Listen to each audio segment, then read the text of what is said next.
안녕하세요. 저는 울산에 살고 있는 39살의 여성입니다. 3년 전 늦은 나이에 결혼을 하긴 했지만 아마 지금의 제 남편이 아니었다면 저는 절대로 결혼은 하지 않았을 거예요. 왜냐하면 저는 폭력적인 아버지 밑에서 늘 맞고 살던 어머니를 보며 자랐기 때문이죠. 믿긴 힘들지만 아버지는 젊은 시절의 조폭이었다고 합니다. 온몸을 감싸는 싸구려 문신과 폭력적인 성향만 보면 누구라도 고개를 끄덕였겠지만 제가 그걸 온전히 믿지 않은 이유는 따로 있었죠. 꼭 자신보다 약한 상대만 골라서 공격하는 것만 보면 조직폭력배보다는 삼류건달에 가까웠기 때문이었습니다. 아버지는 어린 저를 잡고 늘 습관처럼 이렇게 말을 했죠. 내가 한땐 부산에서 꽤 알아주는 조직에서 세 손가락 안에 드는 싸움꾼이었어. 19대 1로 싸워서 내가 싹 다 죽여버렸지. 그때 한 놈은 턱주거리에 빵꾸가 나서 물도 제대로 못 먹게 해줬다니까. 그 놈은 아직까진 살아있지는 못할 거야. 죽었을걸? 그 좁아터진 방에서 술, 담배 하면서 어린 저를 잡고 본인의 무용담을 늘어놨습니다. 그러면서 제가 늘 어떤 반응을 해주길 기다렸죠. 그래서 겨우 한마디 했고요. 대단하네. 그렇지. 내가 그런 사람이었단 말이야. 지금도 조직에서 다시 돌아와 달라고 사정을 하는데 너랑 네 엄마 때문에 이렇게 사는 거지. 안 그랬으면 진작에 애들 거느리면서 여자들 끼고 떵떵거리면서 부산 바닥을 활보하고 다녔을 거고 내가. 누군가를 때려서 턱에 구멍이 났다는 둥, 중학교 때부터 복싱을 배웠다는 둥, 19대 1로 싸웠다는 것까지. 사실 아버지가 말하는 것에는 늘 허점이 가득했습니다. 왜냐하면 전 그런 말들을 초등학생 때부터 쭉 들어봤기에 내용이 조금씩 바뀌고 있다는 걸 알고 있었거든요. 턱에 구멍이 났다는 사람은 작년까지만 해도 휠체어를 타고 있었고 19대 1도 재작년에는 23대 1이었죠. 확실한 건 아버지가 진짜 조폭이었다 하더라도 19대 2든 23대든 혼자 상대한 게 아니라 19명이나 23명 중에 무리 중 하나였을 거라는 겁니다. 실제로도 아버지가 폭력을 행사한 것은 저희 어머니나 할머니 혹은 저 같은 약한 사람들이었으니까요. 그때가 아마도 중학교 입학식이었던가 그랬습니다. 집으로 돌아오던 길에 아버지가 동네 슈퍼 앞에 평상에 앉아 아저씨들과 술을 먹고 있기에 꾸벅 인사를 하고 들어왔죠. 하지만 아버지는 얼마 뒤 미친 사람처럼 뛰어와서 제 머리채를 잡고 소리를 지르더군요. 내가 아저씨들이랑 진지한 이야기하고 있는데 네가 뭐라고 나라는 척해? 저는 너무 놀라고 어이가 없어서 악을 썼죠. 인사 안 하면 안 한다고 난리 쳤잖아. 왜 그러는데? 이 미친년이 누구 앞이라고 언성을 높여. 버르장머리를 뜯어 고쳐주마. 그때 일을 나갔다가 돌아온 어머니가 다급하게 끼어들어 말렸습니다. 또 왜 그래요? 얘가 때릴 데가 어딨다고 그러냐고요? 얘가 내가 한참 사람들이랑 말하는데 가오상하게 아빠라고 부르고 갔으니까 이러지? 네가 애새끼 교육을 어떻게 시켰으면 이따위로 날 능멸해? 도대체 그런 억지가 어딨어요? 당신을 그럼 뭐라고 해요? 아빠잖아요. 난 나야. 나 김석철이. 내 이름 석자가 있고 내가 누구 아빠라고 불릴 사람으로 보여? 평생 주먹밥 먹으면서 그렇게 살았던 나한테 그게 가당키나 해? 쪽팔리게. 여보, 제발 좀 정신 좀 차려요. 언제까지 이럴 거예요? 지금 너 나 가르쳐? 미친 개집들이 오늘 아주 나를 잡았지? 그래, 너 죽고 나 살자. 요즘 시대가 변했다곤 하지만 솔직히 가정폭력에 관한 것들은 크게 바뀌진 않은 것 같습니다. 당연히 가해자가 잘못이라는 건 인지하지만 결국 그걸 견디고 살아온 피해자들에게 의문을 품는 건 똑같거든요. 도대체 왜 그러고 살아? 하고 말입니다. 하지만 저희 어머니라고 대항을 하지 않은 건 아니었어요. 이혼도 몇 번이나 시도했고 경찰에 신고도 했었습니다. 하지만 일단 그 당시에 경찰은 가정사라고 개입을 하지 않으려고 했고 이혼을 하려고 할 때마다 아버지는 할머니나 어머니 주변 사람들을 죽이겠다고 협박했죠. 실제로 한 번은 친척집에 저와 어머니가 숨은 적이 있었는데 아버지가 그 집 마당에 불을 지르기까지 해서 결국 포기해야 했고요. 사실 세상에서 가장 무서운 것은 조폭 출신이라고 말하는 아버지도 여자나 때리는 삼류건달도 아닌 무능하고 책임감도 없어 잃을 게 없는 그런 인간이었던 겁니다. 그때 제가 할 수 있는 건 어머니를 달래고 위로하는 것뿐이었죠. 엄마 괜찮아? 병원 갈까? 우리 병원 먼저 가자, 응? 엄마는 괜찮아. 이제 아프지도 않고. 희진이 넌 어디 안 다쳤어? 아, 이마 이거 상처 난 거 아니야? 맞지? 아니야, 그냥 아까 잠깐 긁힌 거야. 아, 미안해. 엄마가 너무 미안해. 이거 흉지면 어째? 우리 딸 고운 얼굴에 상처 나면... 제 얼굴에 난 손톱만한 상처에도 발을 동동거리던 게 저희 어머니였습니다. 정작 본인 얼굴은 얼룩덜룩한 멍으로 가득했으면서 말이죠. 보통 멍이 퍼렇다고만 생각하시겠지만 실상 멍이 들고 멍이 빠질 때 색이 달라집니다. 처음에는 붉은색이었다가 검푸른색으로 또 초록색이 됐다가 노란색으로 그렇게 천천히 희미해지기 시작하죠. 물론 완전히 깨끗해진 어머니의 얼굴은 아버지와 사는 내내 한 번도 본 적이 없었고요. 그때 저는 딱 두 가지 소원이 있었습니다. 신이라고는 믿은 적도 믿고 싶지도 않았지만 자기 전 늘 기도를 했었죠. 첫째는 아버지가 가장 고통스럽게 죽었으면 좋겠다는 것. 둘째는 어머니가 날 두고 도망치지 않게 해달라는 것이었어요. 지금 생각해도 확실히 저는 착한 아이는 아니었어요. 이기적이고 못된 마음이 늘 제 안에 있었죠. 아버지에게 한참 맞고 있을 때 어머니가 오면 다행이다. 이제 내가 맞지 않아도 되겠다. 이런 생각이 들었던 스스로가 끔찍할 때도 많았습니다. 아마 저 역시도 가슴속에 얼룩덜룩한 멍자국이 한가득 있었을지도 모르겠네요. 그래도 하나 다행인 것은 어머니가 제가 고등학교 졸업하기 바로 직전에 이혼을 했다는 겁니다. 어머니는 이혼 서류까지 들고 와서 제게 보여줬고 이사를 하자고 하셨죠. 왜 말 안 했어? 언제 이렇게 된 건데? 그 인간이 이혼을 해줬다는 거야? 그럴 리가 있어. 그 인간 지금 교도소에 있어. 너 공부하려고 엄마가 말은 안 했어. 어차피 집에 안 들어와도 이상할 거 하나 없는 인간이니까. 교도소? 뭐 때문에? 엄마 또 때렸어? 아니야. 나 말고 옆 동네 슈퍼 송 사장님을 때렸다고 하더라. 외상을 안 해준다고 시비가 걸렸는데 이번엔 빠져나오기 쉽지가 않을 거라고 해. 그래서 이참에 엄마가 이혼 소송했어. 그래도 얼마 안 살고 또 기어 나올 거 아니야. 그럼 또 할머니도... 각오했어. 엄마, 희진이 너 대학은 보낼 거야. 나처럼은 살게 하기 싫어. 이대로 그 인간이랑 계속 살면 너도 돈 벌어서 그 인간한테 빼앗길 거 뻔하고. 절대로 엄마 그렇게는 안 둬. 그리고 너희 할머니도 이사하기로 했고. 이참에 우리 제대로 살아보자, 응? 정말이야? 진짜? 적어도 저희 어머니는 저보다는 강하고 멋진 분이었습니다. 매 맞는 게 무서워서 대꾸도 잘 못하는 저와는 달리 죽기를 각오하고 이혼을 택한 거였으니까요. 덕분에 저는 머리털 나고 처음으로 두 발 벗고 잠을 잘 수 있었고 걱정 없이 공부라는 것도 할 수 있었죠. 당연히 어머니의 얼굴도 전에 없이 깨끗해졌고요. 하지만 그것도 얼마 가지 못했습니다. 겨우 2년 살고 나온 아버지가 저희 집 앞에 나타났거든요. 누런 이를 드러내며 이렇게 말했죠. 이야, 나 없이 잘 살았던 모양이네. 희진이도 우리 이혼한 마누라도 얼굴이 아주 보기가 좋아. 둘 다 살도 쪘고.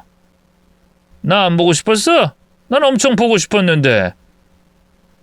어머니는 거의 뒤로 넘어갔고 저도 손을 벌벌 떨며 물었습니다. 아빠가 여길 어떻게 찾았어? 도대체 어렵지 않지? 친척집 한 바퀴 탈탈 털고 그 다음에 너희 친구 지수도 찾아갔어. 중학교 때 같은 동네 살던 걔 말이야. 너랑 제일 친한 친구 맞잖아. 그렇지?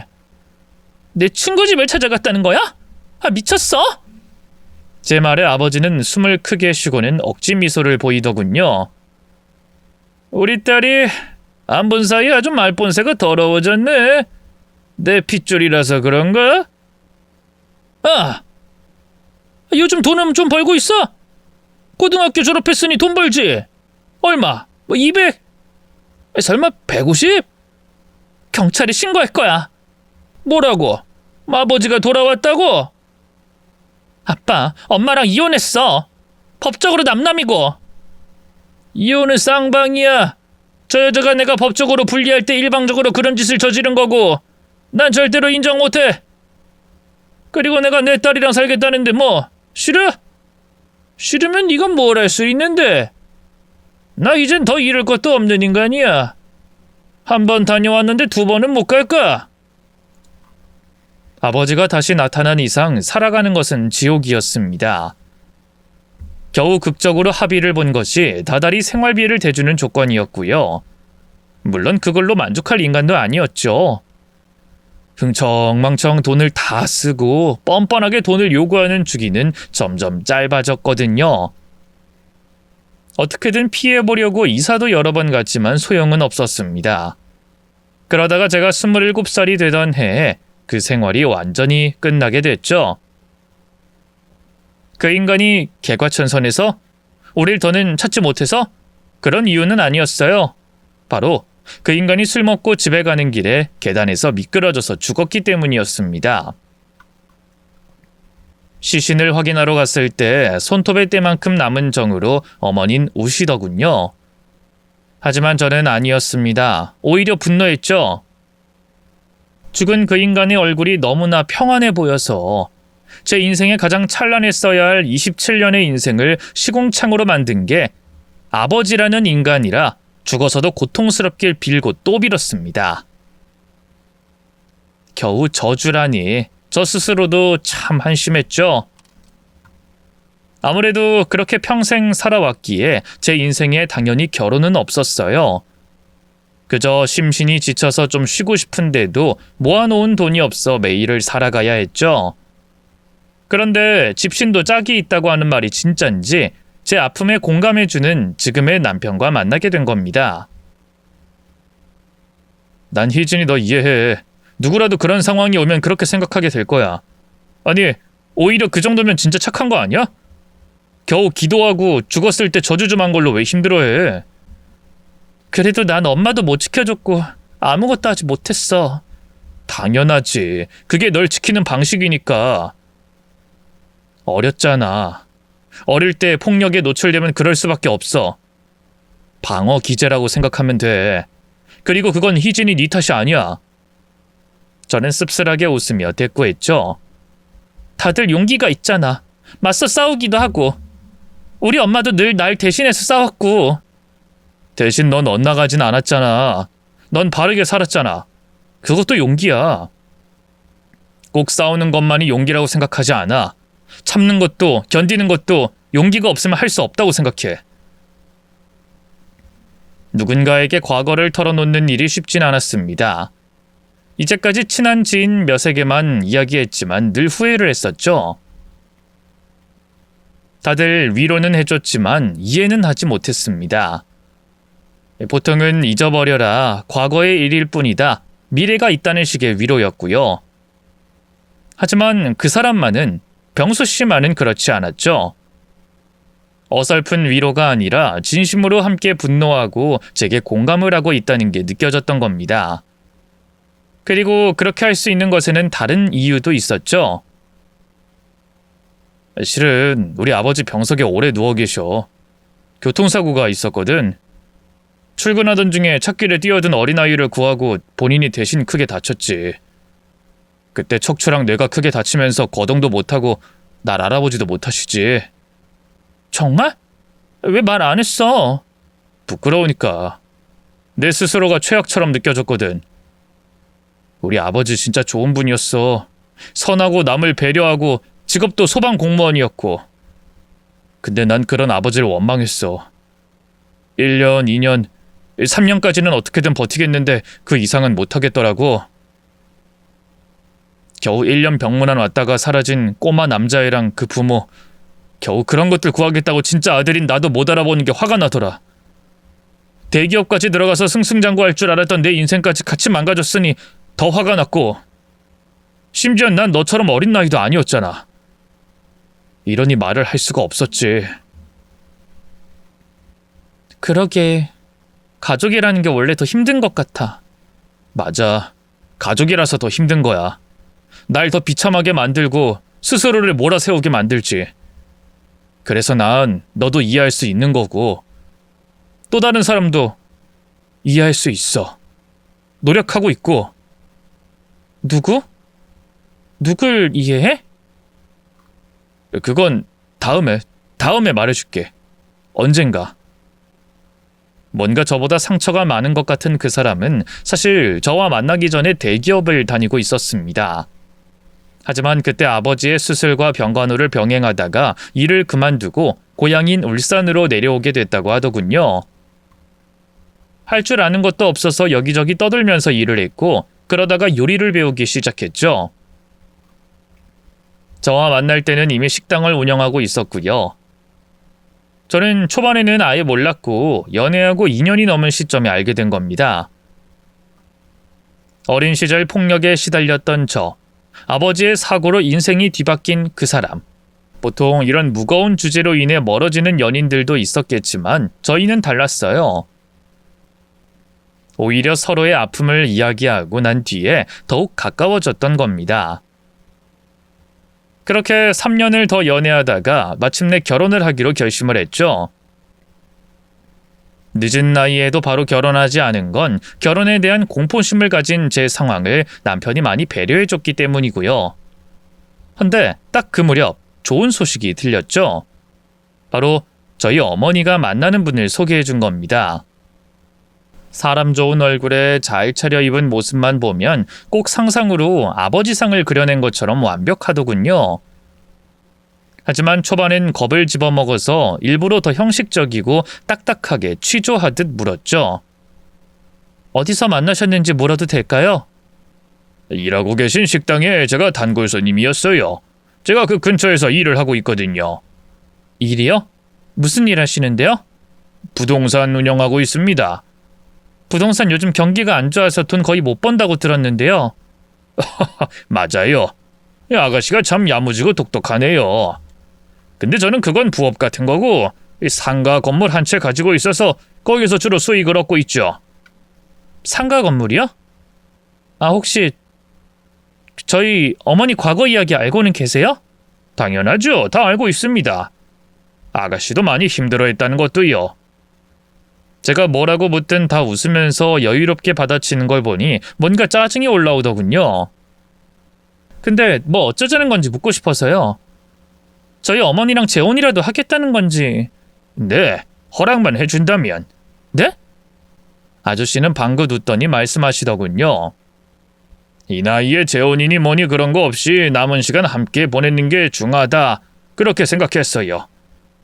보통 저희 나이에는 살림만 합치는 식으로 하니까요. 근데 이야기 들어보니 이전 결혼해서 결혼식은 물론이고 결혼 사진도 한 장 찍지 못했다고 들었고, 저도 젊은 시절에 사별로 부인을 잃었기 때문에 결혼식은 꼭 한번 하고 싶어졌습니다. 이 아가씨가 그 부분이 좀 불편할 수는 있겠지만 이해만 해준다면 당당하게 결혼식 올릴 생각이에요. 저야 싫진 않지만 그쪽, 아니 뭐라고 불러야 할지. 제 말에 아저씨는 한박 웃음을 지으며 제 손을 잡았습니다. 아저씨라고 편하게 불러줘요. 그리고 저 정말 잘할 테니 지켜보다가 한 번은 아빠라는 말도 해주면 더 좋고요. 실은 제가 자식이 없어서 그 말을 어찌나 듣고 싶은지. 제가 좋아하는 사람이랑 남은 일생 보내는 것도 너무 행복한데 딸까지 생겨서 얼마나 기쁜지 몰라요. 솔직히 처음에는 너무 괜찮아서 사기꾼 같은 느낌이 들더군요. 하지만 제가 의심할 부분은 그 어떤 것도 없었죠. 두 분은 제가 결혼하고도 1년 정도 여유를 두고 결혼식을 올렸는데 저희보다 더 성대한 그런 결혼식이었습니다. 더구나 결혼식장, 드레스, 신혼집까지 모든 비용은 아저씨가 냈고요. 뿐만 아니라 두 분은 결혼 후에도 서로 존댓말을 하고 2달에 한 번은 꼭 국내든 해외든 여행을 가셨습니다. 그때 저나 저희 남편, 어떨 때는 시어머니까지도 함께 가곤 했죠. 하지만 무엇보다 좋은 건 어머니가 행복해한다는 거였습니다. 마치 18살 소녀처럼 부끄러워하고 해맑게 웃곤 하셨죠. 한 번은 그런 어머니에게 물었어요. 아저씨가 잘해줘? 다른 사람은 몰라도 엄마가 재혼 결심한 거면. 솔직히 말해서 엄마 처음으로 안전한 집에 들어온 그런 느낌이야. 이전에는 비를 막아주는 지붕도 있고 비바람 막아주는 담장도 있었지만 늘 대문을 활짝 열고 자는 기분이었거든. 그래서 내내 불안하고 춥고 무서웠는데 지금은 아주 따뜻해. 그리고 편안하고. 그럼 됐지 뭐. 엄마만 좋으면 난 됐어. 그리고 아저씨가 너희 집이라도 좀 돕자고, 아니면 박서방 가게 자리라도 됐거든. 거기서는 엄마 눈치 보지 말고 아쉬운 소리 하지 말고 살아. 알았어? 그냥 엄마만 생각하고 엄마 혼자 산다고 그렇게 생각해. 자식 때문에 책 잡히지 말고. 아저씨는 사실 제가 결혼할 때부터 늘 저희 부부를 도우려고 했었습니다. 상가 건물을 가지고 있으니 그곳에서 남편 가게를 차려보는 건 어떨지, 그게 싫으면 아파트 매매를 해주겠다는 말까지 하셨죠. 하지만 진심으로 저는 그걸 바라지 않았고 어머니가 좀 더 당당하게 아저씨와 함께 마주보며 살기를 바랬어요. 그건 이제까지 어머니에게 아무것도 해주지 못한 것에 대한 제 알량한 자존심이기도 했죠. 남편 역시도 그런 저를 이해해줬고요. 하지만 딱 한 명은 그걸 절대로 이해하지 못했죠. 바로 시어머니였습니다. 이렇게 여행까지 와서 돈 펑펑 쓰는 거 보면 충분히 여유가 있어 보이는데 가게 자리 하나 턱 내어주지 못하는 걸 보면 딱 사기꾼이야, 사기꾼. 그 말에 남편이 약간 짜증을 섞어 설명했죠. 엄마는 모르면서 그런 말 하지 마. 장인어른은 이미 주려고 했어. 근데 내가 싫다고 했고. 왜 싫어? 준다는데 왜 그걸 거부해? 지금 우리 형편이 좋아? 자그마치 7년이다, 7년. 아니지, 올해로 9년이지. 3년이면 강산이 변한다는데 그 짓을 9년을 하고 있어. 지긋지긋한 병간호의 요양비에 넌 지겹지도 않니? 난 힘들어서 죽겠다. 엄마가 힘들 게 뭐가 있어. 엄마가 병간호하는 거 아니잖아. 요양원도 내가 벌어서 내가 내고 있는 거고. 병원도 내가 모시고 가는데 엄마가 대체 뭐가 힘든데? 그깟 자존심이 밥 먹여주니? 그리고 내가 왜 안 힘들어? 생각만 해도 하루에 10년씩은 늙는 기분인데. 너희는 나이 안 먹을 것 같아? 언제까지 젊을 거라고 생각하니? 엄마 제발. 기분 좋게 여행 따라서 그게 무슨 말이야. 괜히 분위기 망치지 마. 혹시 장인 장모님 사이가 좋으니까 부러워서 그러는 거 아니야? 참나, 부럽긴 뭐가 부러워. 다 늙어서 저러고 있는 거 보면 사람들이 손가락질해. 손잡고 팔짱 끼고 다니는 것만 봐도 불륜처럼 보이는데 뭐가 부럽다고 남사스럽기만 하지. 저는 참다가 결국 입을 열었습니다. 저는 보기만 좋은데요. 아저씨는 좋은 분이고 저런 분이라면 누구라도 재혼할 거예요. 됐다. 난 좋아도 안 해.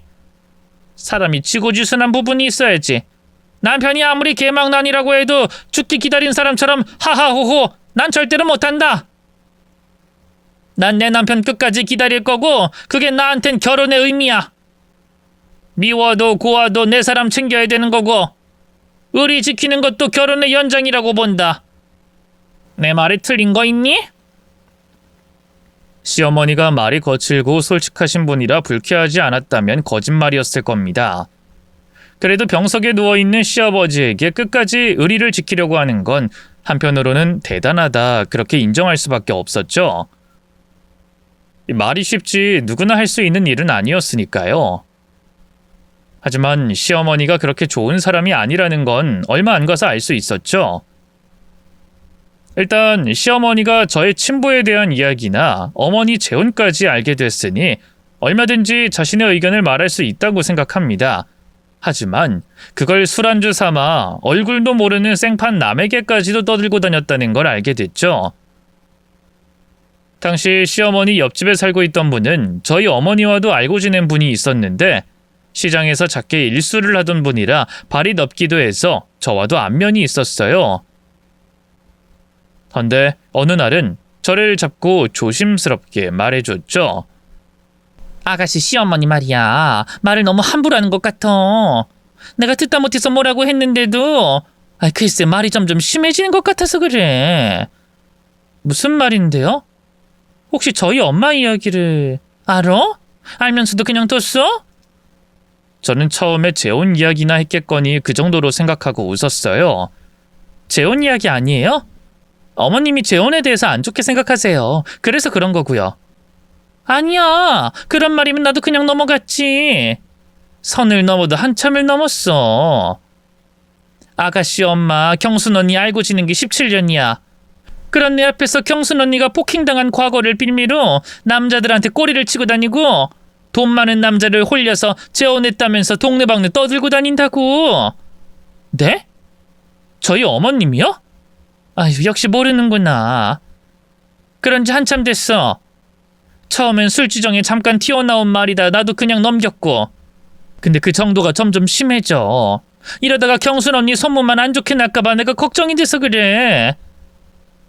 오지랖인 거 아는데 그래도 아닌 건 아니잖니. 정확히 어떤 말들이었는지 알려주실 수 있어요?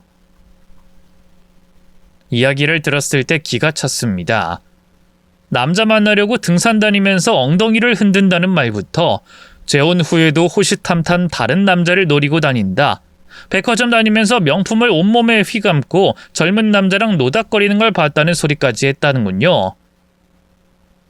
거기다가 폭행당한 건 한참 오래전 일인데도 눈물을 찍어내며 불쌍한 척하며 동정심을 유발했다는 말까지 했다는 겁니다. 문제는 거기에서 끝나지 않고 이야기는 풍선처럼 점점 부풀려졌다고 해요. 마치 저희 아버지가 오래전 무용담을 이야기했던 것처럼 과장이 더해져 어느 순간 저희 어머니가 술집 출신이라서 전 남편에게 맞은 그런 사람이 되어 있었습니다. 당연히 저는 화가 나서 바로 시어머니에게 따졌죠. 어머님, 왜 그런 소문 내시고 다니는 거예요? 저 다 들었어요. 술집 여자라니 도대체 왜 그런 말을 하셨냐고 묻는 겁니다. 헌데 시어머니는 아무것도 모른다는 표정으로 이렇게 말하더군요. 내가? 난 그런 적 없는데. 술을 먹어서 기억도 없는 사람한테 너야말로 이게 무슨 경우야? 저는 언제라고 말한 적도 없는데 술을 먹어서 기억 없다는 소리라세요? 진짜 기억이 안 나면 보통은 내가 언제 그랬냐라는 말이 먼저 나와야죠. 술을 마셨다는 걸 말할 게 아니라. 제가 전곡을 찌르자 시어머니는 픽 웃었습니다. 그래 기억한다. 그게 왜? 솔직히 그게 틀린 말도 아니지 않니? 어머니, 저희 엄마 술집 같은 곳 나간 적 없어요. 어렸던 네가 뭘 알아? 지금도 하는 걸 봐라. 살랑살랑 엉덩이나 흔들고 다니는 걸 보면 딱 과거 나오는 거지. 순한 척, 아무것도 모르는 척, 검소한 척, 옷도 가려입고. 꼭 똥인지 된장인지 찍어봐야 아는 거니? 냄새만 맡으면 다 아는 건데. 제가 산 증인이고 아니라고 하는데 왜 끝까지 그렇게 말씀하세요? 도대체 왜 그렇게까지 하시는 건데요? 진짜 질투라도 하시는 건가요? 내가 질투? 내가 왜? 내 남편 비록 나 알아보지도 못하고 누워있지만 난 그 사람 없으면 절대로 못 살아. 그런 내가 왜? 난 조강지처고 현모양처야. 넌 재혼이나 뭐나 그냥 조건 좋으면 그만이라고 생각하겠지만 내 눈에 재혼하는 것들은 다 불륜이야. 어머니! 제가 소리를 지르자 시어머니는 놀랐는지 움찔하더군요. 알았다. 알아면 되잖니. 됐니? 막말로 너희 엄마 아는 사람도 아니고 내 주변 사람들한테 한 소리 한 걸로 계속 화내는 것도 보기 안 좋다. 나 명색이 네 시어머니다. 저는 최대한 화를 누르고 경고했습니다. 이번만 넘어가는데 앞으로는 저도 안 참아요. 그러니까 주의 좀 해주세요. 저는 바보처럼 또 그걸 넘겼어요. 그러면 안 된다는 것도 알고 화가 난 것도 사실이었지만 더 이상 다른 방법이 떠오르지 않았죠. 아버지에게서 도망치고 피하던 제 습관을 고치지 못한 이유도 있었고요. 더구나 과거를 이야기한 것은 온전히 제 선택이었고 일부 책임은 제게도 있다고 생각한 겁니다. 또한 시어머니도 오랜 기간 아픈 시아버지를 돌본다고 많이 힘들었기에 그런 짓을 저질렀다. 그렇게 이해하고 넘긴 거였습니다. 하지만 그런 제가 만만해서인지 시어머니는 결혼 생활 내내 저를 괴롭히더군요. 희한하게 어느 날부터 제 물건들이 하나씩 없어지기 시작한 겁니다. 여보, 여기 있던 가방 못 봤어? 내가 분명 같은 자리에 두는데 그것만 사라졌어. 어? 내가 당신 가방을 어디에 쓰겠어? 다른 곳에 있는 거 아니야? 같이 찾아줄까? 이미 찾아봤지. 근데 내 시계도 안 보이고 신발장에 있던 구두도 사라졌어. 한두 번이면 그러려니 하겠는데 몇 달 전부터 하나씩 안 보이거든. 회사에 두고 온 건 아니고? 애초에 잘 들지도 않는 가방이긴 했지만 회사에 들고 가기엔 가격이 좀 비싸서 그럴 리가 없지. 구두는 선물 받은 거라 한 번 쉬는 게 전부인데. 일단 같이 찾아봐. 어디 뒤로 넘어가거나 했을 수도 있잖아. 온 집안을 다 뒤지다가 얼결에 대청소까지 이어지긴 했지만 결국 사라진 물건을 찾을 수 없었습니다. 그러다가 딱 마주치게 된 거였죠. 제 물건들을 모두 하고 시내에서 돌아다니던 시어머니를 말입니다. 말도 없이 제 물건을 가지고 간 것에도 화가 났지만 그날도 그냥 넘겼죠. 헌데 오히려 먼저 찾아와 적반하장으로 울고불고하면서 제 물건들을 제 앞에 막 던졌죠. 시애미한테 이런 거 하나 사주지도 않았으면서 그거 좀 빌려갔다고 나를 망신을 줘? 제가 무슨 망신을 줬다고 그러세요? 시내에서 마주쳤을 때 저 아무 소리도 안 했어요. 날 위아래로 훑었잖아. 그게 그거 아니니? 그래, 내가 말도 없이 가져간 건 잘못이야. 하지만 그런 식으로 날 무시하고 경멸하는 표정? 시애미 앞에서 잘도 드러내고 있더구나. 저는 한숨을 쉬면서 최대한 부드럽게 말했습니다.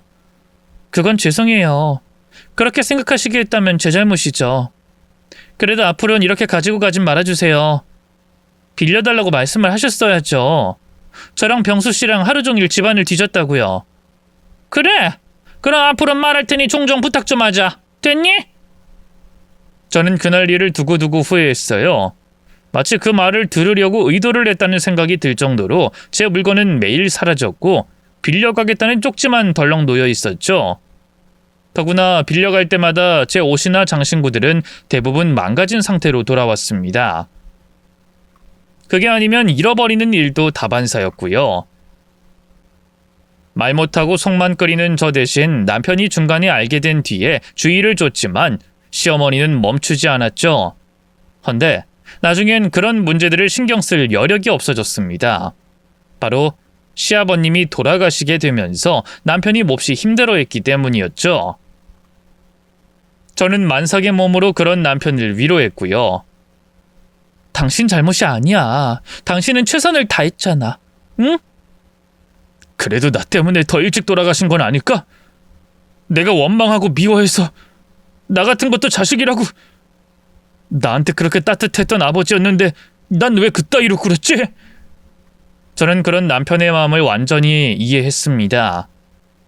사실 남편은 대외적으로는 누가 봐도 정말 잘했죠. 주기적으로 큰 병원에서 경과를 살피고 요양원에도 쉬는 날이면 방문해서 아버지를 보살폈으니까요. 하지만 힘들 때마다 아버지를 원망했던 스스로를 용서하지 못한 겁니다. 마치 제가 어린 시절에 폭력에 시달릴 때 어머니를 방패라고 생각한 그 비겁한 마음 때문에 지금까지도 어머니에게 죄책감을 느끼고 있는 것처럼 말이죠. 그렇게 우린 서로를 위로했고 남편도 조금씩 일상을 되찾기 시작했어요. 아니, 정확히는 그럴 수밖에 없었죠. 제가 출산을 하게 됐으니까요. 본래는 출산 후 산후조리원에서 2달 정도 있을 생각을 하고 있었고 예약도 한 상태였지만 문제가 생기고 말았습니다. 혹시 산후혈전증이라고 아시는지 모르겠네요. 혈전증은 출산 후 발생할 수 있는 심각한 합병증 중 하나이며 특히 입원이 필요한 가능성이 높은 질환입니다. 쉽게 말해서 혈전이 다리나 다른 부위의 깊은 정맥에 생겨 혈류를 막는 상태로 치료를 미루면 폐색전증과 같은 치명적인 상태로 발전할 수 있다고 하더군요. 하필 저의 경우는 상태가 좋지 않았고 즉시 치료가 필요했죠. 솔직히 제가 아픈 것도 아픈 거지만 아이를 돌볼 사람이 없어 골치가 아팠어요. 걱정 마. 내가 가게 문 닫고 돌보면 되는 거지. 아이 병원에서 나오는 날부터 내가 직접 잘 케어할게. 장모님이 당신 병가를 맡아서 해주시는데 그 정도는 내가 해야지. 그래도 당신은 아이를 돌본 적이 없잖아. 하지만 나 말곤 맡을 사람이 없어. 아님 차라리 장모님이 아이 돌보고 내가 병간을 해도 되긴 하는데 그 장모님은 당신이 우선이라고 하니까. 그래도 전 걱정이 되면 그렇게 할까? 그때 시어머니가 제가 입원한 병실로 들어오셨죠. 됐어. 넌 가게 그대로 해. 손주는 내가 봐줄 테니. 엄마가? 엄마 손목 아프다고 아버지 병간호도 안 했잖아. 그런 사람이 무슨 애를 봐. 쉬었더니 괜찮아졌어. 뭐 손목이 아프다가도 안 아프고 그런 거지. 그 정도는 나도 할 수 있고. 이렇게 가족이 상황이 안 좋을 때 돕는 게 가족 아니니? 어떠니? 엠민이 생각은?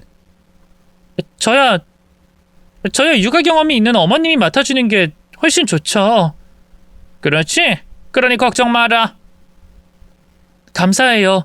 제가 최대한 빨리 치료받고. 아니, 며느라 그러지 말고 3개월 더 병원에 있다가 와.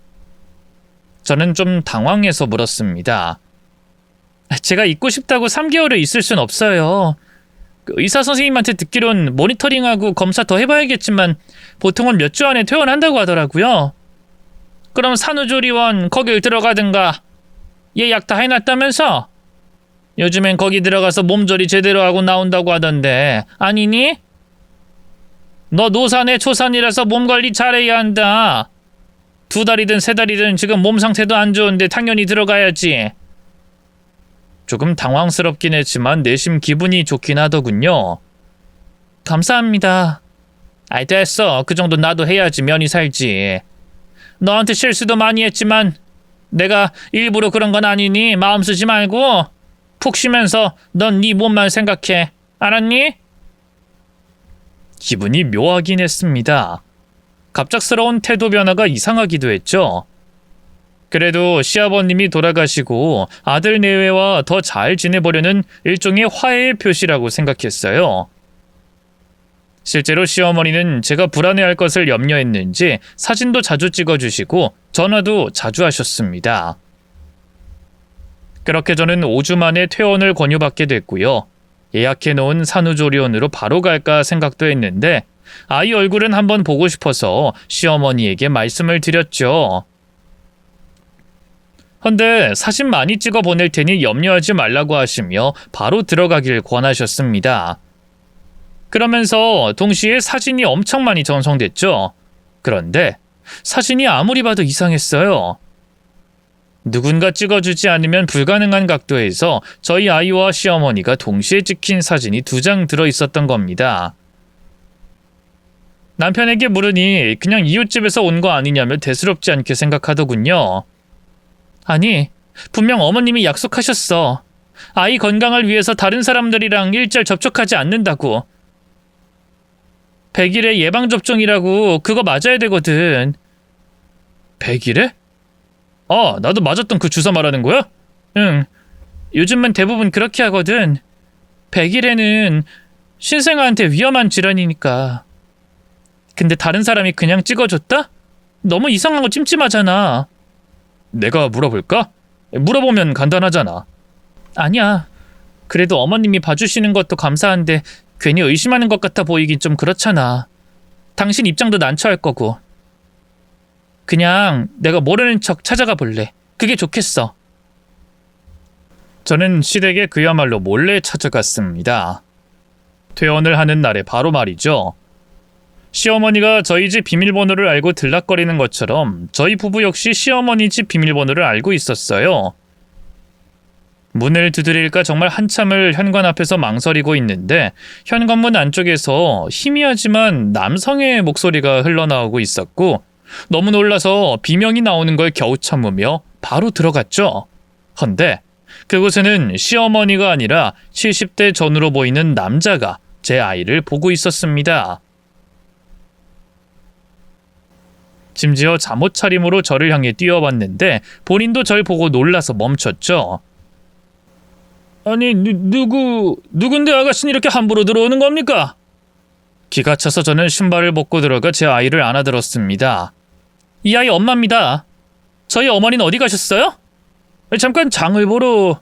네? 장이요? 아저씨 누군데요? 그쪽 시어머니랑 재혼하기로 한 사람입니다. 예비 시아버지라고 생각하면 되겠네요. 예비 뭐요? 여기서 살고 계신 건가요? 참... 놀란 건 아는데 고맙다는 말이 먼저 나와야 할 상황 아닌가요? 이왕 이렇게 된 거 저도 더는 참질 못하겠어서 한마디 하죠. 해도 너무하다는 생각 안 들어요? 순희 씨가 아무리 그쪽 시어머니라고 해도 경호가 아니라는 생각은 안 해요. 지금 무슨 말씀을 하시는 건지 제가 왜 고마워해야 하는데요? 뻔뻔하기도 하네. 이야기 다 들었습니다. 순희 씨가 젊은 시절 내내 폭력적인 남편 밑에서 어렵고 힘들게 아들 키웠는데 남편 병수발에 아들이라고 하나 있는 놈은 결혼하고 아예 나 몰라라 한다고요. 거기다가 둘이 좋아서 아이 나왔으면 책임감이란 게 있어야 하는데 이제까지 한 달이 넘게 코빼기도 안 비추고 둘이 몇 달이나 놀러 갔다면서요. 그것도 순희 씨 돈으로 말이죠. 아무리 시대가 변했다고 해도 이건 아니지 않나요? 내가 보다 화가 나서 도저히 참을 수가 없군요. 순희 씨 혼자 고생하는 게 안타까워 내가 거들었던 겁니다. 됐나요? 폭력이요? 지금 무슨 말씀하시는 거예요? 저 출산하고 이제까지 병원에 있었어요. 몸이 안 좋아서 치료받아야 했으니까. 근데 뭐요? 뭐요? 진짜 뻔뻔하네. 어쩜 입에 침도 안 바르고 거짓말을 할 수가 있어? 내가 그간 보아오고 들어온 것들이 있는데 부모라는 게 애 앞에서 어떻게 거짓말을 합니까? 그때 현관문이 벌컥 열리는 동시에 시어머니가 뛰어들어왔고 저는 시어머니의 모습에 다시 한번 놀라고 말았습니다. 원래 저희 어머니는 2주에 한 번씩 검은색으로 염색을 하고 볼륨 파마를 해서 머리를 부풀리고 다니셨어요. 헌데 다시 본 시어머니의 모습은 저희 어머니와 너무나 닮아 있었죠. 흰머리를 그대로 살려서 짧은 머리를 질끈 묶은 모습이었던 겁니다. 심지어 옷 스타일이나 입술에 찍어 바르던 립스틱 색깔까지도 똑같았죠. 너 여기가 어디라고? 여길 어디라고 찾아와?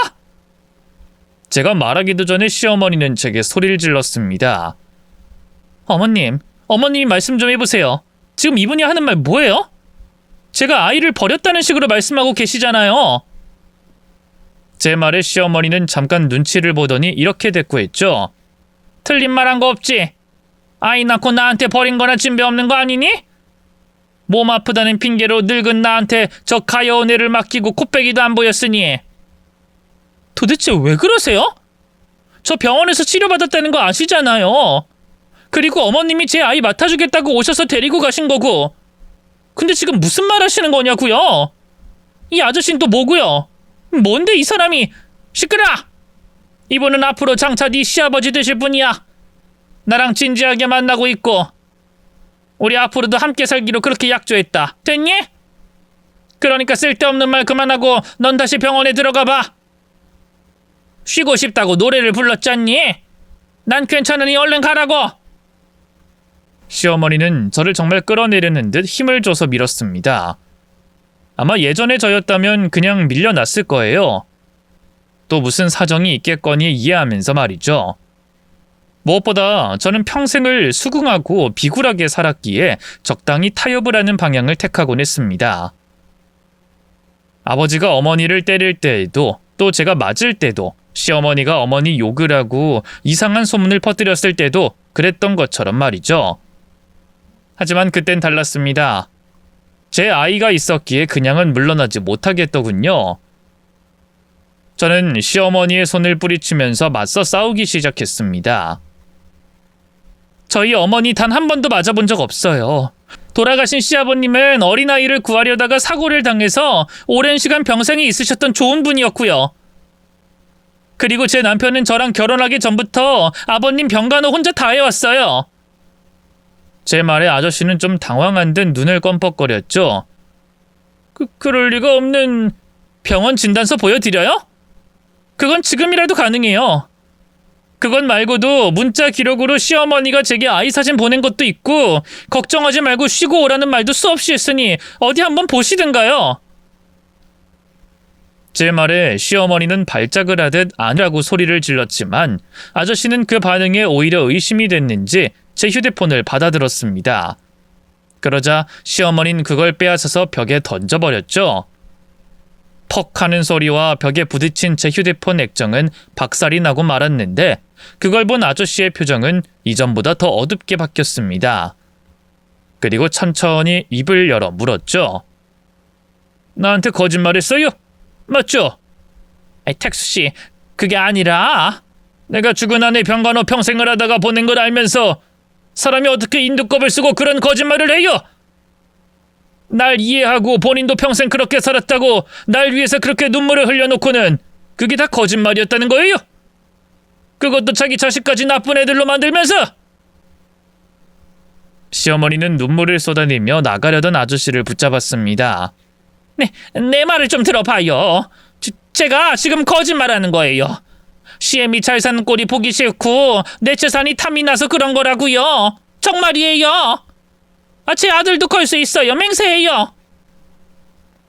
본인의 아들, 그러니까 제 남편을 걸었던 그 순간에 저희 남편이 문을 박차고 들어왔죠. 엄마, 지금 날 걸었어? 뭔데? 뭐길래 날 걸어? 누가 누구 재산을 탐내? 시어머니는 얼마나 놀랐는지 손을 달달 떨며 말했습니다. 평수야, 엄마가 지금 이 상황을 설명을 할 거야. 근데 일단은 너 오해하면 안 된다. 내가 틀린 말 한 건 아니잖니. 너희 아빠 병간호 나도 했어. 하긴 했잖아. 어? 병간호? 했지. 딱 일주일. 내가 제발 도와달라고 울고불고 사정해서 겨우 일주일 해줬지. 결국 요양사 붙여달라고 난리를 치고 생활비 달라고 소리를 지르고. 내가 언제 그랬다고 지랄이야. 그 입 안 다물어? 지랄? 엄마, 내가 왜 잘 다니던 대기업을 왜 퇴사했는데? 차라리 내가 아버지 돌보는 게 편해서 그랬어. 남의 손에 맡기지 못해서. 하루에 1시간이라도 좋으니 가서 좀 봐달라는 것도 엄만 거절했어. 병원 냄새가 역해서 토할 것 같다면서. 남편은 거의 울면서 소리를 쳤고 아저씨는 그게 진실이라는 걸 알았는지 저와 남편에게 고개를 숙이며 죄송하다고 도망치듯 현관 밖으로 나가버렸습니다. 그와 동시에 시어머니의 표정은 이내 단단하게 굳어버렸고 거의 뛰듯이 저에게 와서 제 뺨을 후렸죠. 동시에 제가 안고 있던 아이가 울기 시작하고 남편이 시어머니를 막아섰습니다. 하지만 시어머니는 어깨너머로 절 노려보며 말했죠. 고얀 것들. 내가 그렇게 눈치를 줬으면 알아서 빠져줬어야지. 망할년. 너 일부러 그랬지? 처음부터 나를 CM이 취급도 안 하고 망신 줄 때부터 알아봤어야 했어. 이래서 애비 없는 집안 새끼들을 내 집에 들이는 게 아니었는데. 그래. 뭐 생각해보면 때리는 거 이유가 다 있지. 저렇게 맞을 만한 이유가 있어서 맞는 거지. 내가 바카사돈이어도 저건 때려 죽였어. 그러자 남편이 전에 없던 괴성을 질렀습니다. 시어머니의 고함이 묻힐 정도로 거의 비명에 가깝게 소리를 아악 하고 지른 거였죠. 엄마는 제발 그 입 좀 다물어. 대체 뭘 하려고 한 거야? 저 아저씨 뭔데? 뭐냐고? 아무래도 앞뒤 정확한 사정을 모르던 남편이었기에 그것부터 물어본 겁니다. 그러자 시어머니는 안 좋은 것은 쏙 빼고 결혼할 남자가 있었는데 모두 제가 망쳤다는 식으로 말했죠. 그래서 뒤에 있던 제가 정확히 하나씩 짚어줬습니다. 저와 남편을 나쁜 인간으로 만들고 돌아가신 시아버님을 가정폭력범으로 만들어 동정심을 유발해서 재혼하려던 계획이 물거품이 됐노라. 짧고 간단하지만 정확하게 말이죠. 하지만 시어머니는 눈 하나 깜빡 안 했습니다. 그래서 내가 뭘 그렇게 잘못했니? 사부인도 똑같이 해서 재혼해서 잘 먹고 잘 사는데 나라고 못할 이유 있어? 나도 억울해. 자그마치 9년 동안 병석에 누운 네 애비 때문에 독스 공방한 것도 억울하고 남들처럼 여행 한번 못 간 것도 억울하다. 나이 들면 여자가 아니라니? 나도 여자야. 나도 사랑받을 자격 있고 나도 결혼 제대로 해서 살아보고 싶었어. 그게 왜? 가만히 듣던 남편이 고개를 숙이기에 공감을 했다고 생각했는데 어깨가 흔들리고 있었고 이내 분노에 찬 웃음소리가 서서히 거실을 채워갔죠. 사랑? 엄마 진짜 웃긴다. 너 지금 나 비웃니? 웃겨! 독수공방? 내가 기억하는 것만 7살 때부터였어. 엄마 남자 만나고 다닌 거. 뭐? 어디서 말도 안 되는 소리. 어린애가 뭘 안다고. 그랬지. 그땐 몰랐으니까. 왜 엄마가 다른 아저씨랑 둘이서 붙어서 뽀뽀를 하고 있는 건지 그땐 몰랐거든. 근데 그것뿐이었던 것 같아. 내가 중학교 때도 또 내가 고등학교에 올라가서도 엄마는 다른 남자들이랑 어울렸잖아. 심지어 아버지가 사고 난 그날에도. 아버지 병실 좀 지켜달라고 했을 때도. 나 다 알았어. 알면서도 모른 척했어. 나중에 들은 이야기로는 처음엔 부모님이 이혼을 하는 걸 원하지 않았기 때문이었고 나중에는 시어머니의 외로움을 이해하려고 했기 때문이었다고 하더군요. 거기에 더해서 언젠가는 그만두겠지. 나이가 더 들면 괜찮아지겠지 하는 마음도 있었답니다.